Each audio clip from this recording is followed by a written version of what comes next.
पूरा देश इस समय कॉकरोच जनता पार्टी के चर्चाओं में व्यस्त है, लेकिन मैं इसमें एक अलग राजनीतिक षड्यंत्र देख पा रहा हूं।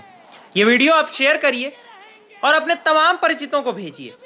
आप सोचिए, इस देश में इतनी सारी समस्याएं थी, कहीं पेट्रोल नहीं मिल रहा है, कहीं डीजल नहीं मिल रहा है, कहीं गैस खत्म है, प्रधानमंत्री कहते हैं कि सोना मत खरीदो, विदेश मत जाओ, तमाम तरीके की पाबंदियां लगाई जाने की बातें चल रही थी, चर्चा का विषय बना हुआ था, देश परेशान था।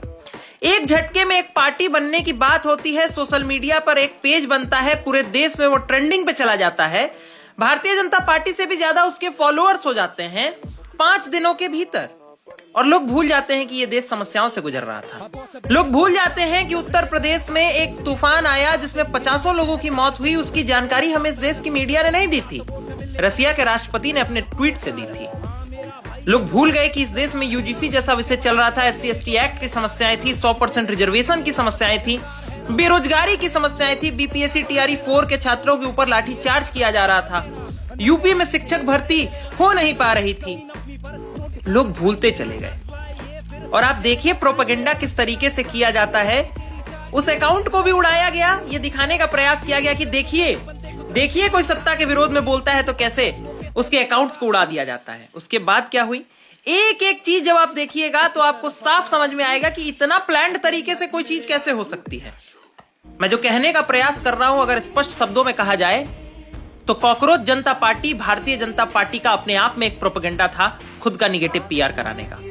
इस देश में सेलिब्रिटीज अगर निगेटिव PR करा सकते हैं, क्रिकेटर्स यदि निगेटिव PR करा सकते हैं, तो पॉलिटिकल पार्टी निगेटिव PR नहीं करा सकती। अगर खरीदा किसी को भी जा सकता है तो बिक कोई भी सकता है, ये बात आपको हमेशा याद रहनी चाहिए। राघव चड्डा यदि बिक सकते हैं तो भारत के बाहर बैठे वो लोग जो कॉकरोच जनता पार्टी के हैंडल्स को मैनेज कर रहे हैं, बिक वो भी सकते हैं, उनके भी बिकने की संभावना है।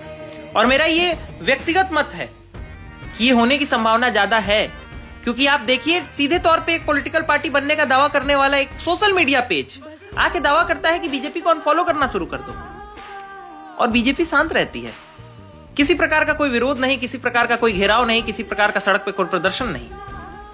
एक बयान चीफ जस्टिस ऑफ इंडिया का जिसमें वो कॉकरोच कहते हैं, और उसके बाद देश में इतने सारे दंगे होने लगे, देश में इतनी सारी गतिविधियां होने लगी। राजनीति को कूटनीति के नजरिए से देखना शुरू करिएगा तो आपको समझ में आएगा कि इसमें षड्यंत्र बहुत गहरा है।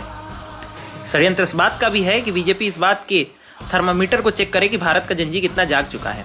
कभी यूजीसी लाके जनजी को कमजोर किया गया, और आज कॉकरोच जनता पार्टी बना करके जनजी को यह बताया जा रहा है कि देखो देश में एक नए विकल्प भी खड़ा हो रहा है, बाद में वो विकल्प ही समाप्त हो जाएगा। ध्यान रहे, सतर्क रहे।